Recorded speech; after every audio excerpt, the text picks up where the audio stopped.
90 days programme లో భాగంగా language and literacy development activity కింద ఒక కథ నేర్చుకుంటాం.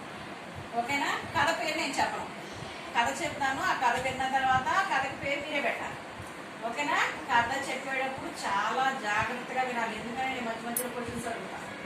Okay, are you ready? Okay, start చేస్తున్నాను. అనగనగా ఒక పెద్ద ఊరు. ఆ ఊర్లో ఒక వ్యాపారం ఉండేవాడు.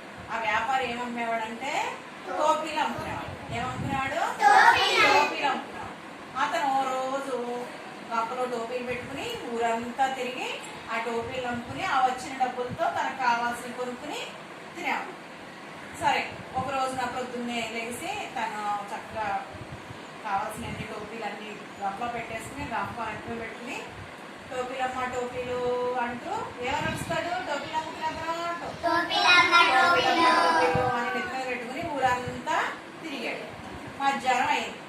మధ్యాహ్నం అయ్యేటప్పటికి ఏమొచ్చింది? తనకి బాగా అలసిపోయి సరే అని చెప్పి ఒక చెట్టు నీడగా చేరి అక్కడ కూర్చుని తను కాసేపు సేద తీరి అలసట తీర్చుకుని ఏం చేశాడు? భోజనం చేసి కాసేపు నిద్రలోకి జారు. ఈ నిద్రలోకి జారుకోవడం, చెట్టు పైన ఒక గుంపు ఉంది. ఏం గుంపు అయి ఉంటుంది? కోతులు. ఇలాంటి కోతులు ఉన్నాయి చెట్టు మీద. ఏం చేసినాయి? అవన్నీ ఈ నిద్రపోవడం, వ్యాపారం నిద్రపోవడం గమనించాయి. ఒక్కొక్కటిగా కింద దిగి టోపీ పట్టుకుని పైకి వెళ్ళిపోయింది. ఒక్కొక్కటి కిందకి దిగినా టోపీ తీసుకుని పైకి వెళ్ళిపోయింది.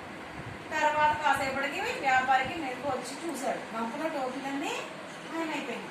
అదే నా టోపీలన్నీ ఏమైపోయింది అని చెప్పేసి ఆలోచించాడు. పైన సౌండ్స్ వినిపిస్తుంది, శబ్దం అనిపిస్తుంది. ఏంటా అని చెట్టు పైకి చూశాడు. ఏం కనిపించినాయి అక్కడ? కోతులన్నీ కూడా ఏం పెట్టుకుని కూర్చున్నాయి? పెట్టుకుని కూర్చున్నారు. నేను ఆ టోపీలన్నీ కోతులు తీసుకెళ్ళిపోయి అంటే నేను ఇప్పుడు ఏం చేయాలి?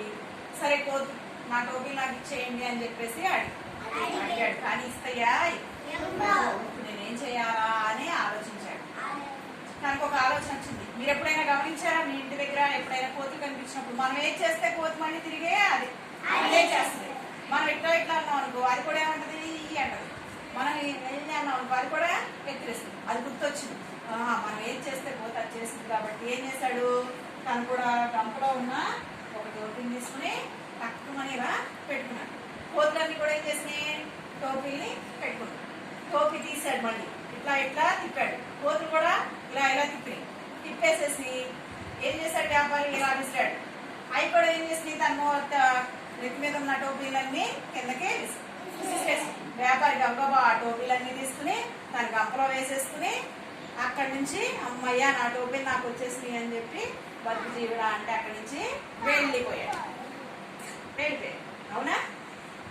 తనకి ఆ సమయంలో ఆ ఆపద సమయంలో తనకి ఏమొచ్చింది? ఒక అంటే ఏదైనా మనకి అత్యవసర సందర్భాల్లో వెంటనే ఎలా ఆలోచించాలి? చాలా తెలివిగా ఆలోచించాలి. అర్థమైందా? మీరైనా సరే ఏదైనా సమస్య ఎదురైనప్పుడు దాని నుంచి మనం భయపడి పారిపోకుండా ఎలా వ్యవహరించాలి? చాలా తెలివిగా వ్యవహరించి ఆ సమస్యకు పరిష్కారాన్ని ఎంచుకోవాలి. మరి ఈ కథకి ఏం పేరు పెడదాం? మీరే చెప్పండి.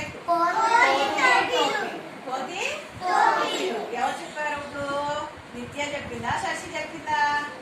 ఏం పేరు పెడదాం? మీరు భలే చెప్పారు. Very good.